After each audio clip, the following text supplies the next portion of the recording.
So by the way mga kabayan, ito napakainit ng issue ngayon na itong pagpunta ni BBM sa Davao, namimigay ng ayuda, tingki mga kababayan. Ito ay napakahirap ng isang tao. Pumila ka ng madaling araw. Pumila ka ng madaling araw, katapos nakatanggap ka ng ayuda. So before tayo mga kabayan mag-proceed sa ating mga comment na ito, itong sa vlog na ito, kung ikaw hindi pa nakasubscribe sa aking channel, so pasubscribe naman mga kababayan. Bilang tulong naman rin sa akin, bilang DDE supporters, kung ikaw talaga ay pakis-support naman sa aking channel mga kababayan. So just like and share ang aking video para yung ibang mga kabayan na hindi pa alam, so malalaman natin kung ano ang kaganapan ng ating bansa ngayon. So by the way mga kababayan, ito ang ating comment. Isang babae magdamag madaling araw pumila upang makatanggap ng ayuda. Ngayon nakatanggap siya. Ang advice na nagbigay na ayuda, pumunta kasi yung barangay.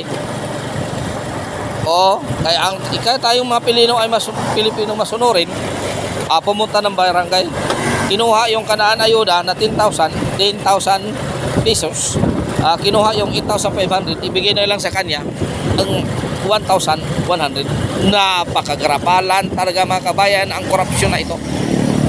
Itong bansa, itong administrasyon na ito mga kabayan, napakagarapalan na. Wala nang respeto sa ating batas. Wala na talaga mga kababayan. Paano yan? Ngayon bumiral ang video. Ngayon sinauli na ang 8,500 na kinuha ng barangay captain. Bakit ganyan kabayan? Wala bang liable? Wala bang pananagutan ang isang barangay captain na ito? Wala bang pananagutan mga kababayan? Hanggang dito na lang mga kabayan ang kanyang pananagutan. Kaya dahil isauli niya ang kanyang 8,500. So ilang tao kaya ron ang nakuhanan na? Ilang member ng barangay, mga tao doon na membro na nabigyan na ayuda? Mga kababayan, kung aabot sa isang barangay ng 100 ka tao ang nabigyan ng ayuda, napakalaking pera mga kababayan. Napakalaking pera mga kababayan. Ito ay garapalan na mga kababayan. Bakit ganyan? Wala ba na silang pananagutan ng mga taong to? Sinauli na, okay na yun. Ito ay nagbibigay at pahirap ng ating mamayang Pilipino mga kababayan. Ayuda nga, kinaltasan pa. Talaga. Kinaltasan pa mga kababayan. Akalain mo, madaling araw ka nagpila tapos kinaltasan pa. Walang hiyang mga tao to. Dapat sa inyo, dapat sa mga tao to, ito ang kapitan na dapat isuspenso. Ito mga kabayan, ito ang kapitan na dapat isuspenso. Bakit?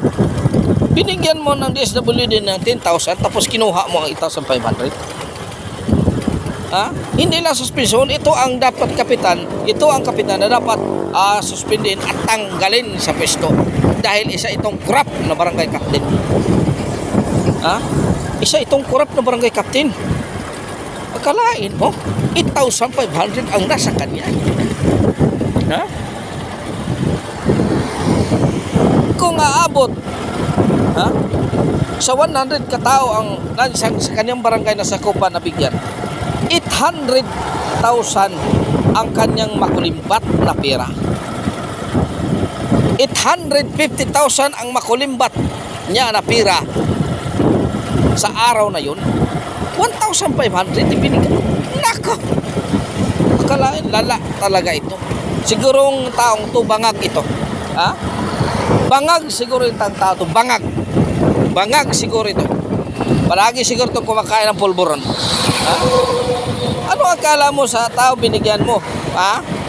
Kinder 1 na okay na lang sa inyo ito, pampalit mo ng lollipop. Ito sa akin, para pulburon ito ibibili ko. Ha? Ha? Anong palagay mo nyo mga kabayan? Tama ba ito? Ha? Tama ba? Bigyan mo ang isang bata ng bahay. Ito lang sa iyo bata. Sino ka? O ano ining? O ito sa iyo. O bigay ko sa iyo pang lollipop. Ito sa akin pang pulburon. Dapat siguro itong barangay captain na ito matanggal sa pisto. Hindi dapat ito manatili sa kanyang pisto dahil isa itong corrupt na tao. Ha? Ilan pa kaya ang taong nabibiktima nito? Ha? Mga kabayan. So mga kababayan, hanggang dito na lang mga kababayan. So maraming salamat sa inyong suporta. Maraming salamat sa subscribe sa aking channel. Ha? Nandito na lang. Hanggang dito na lang. God is good all the time. All the time. God is good. Pitching yun kaninyong tanan mga kababayan. Napakainit na panahon mga kababayan.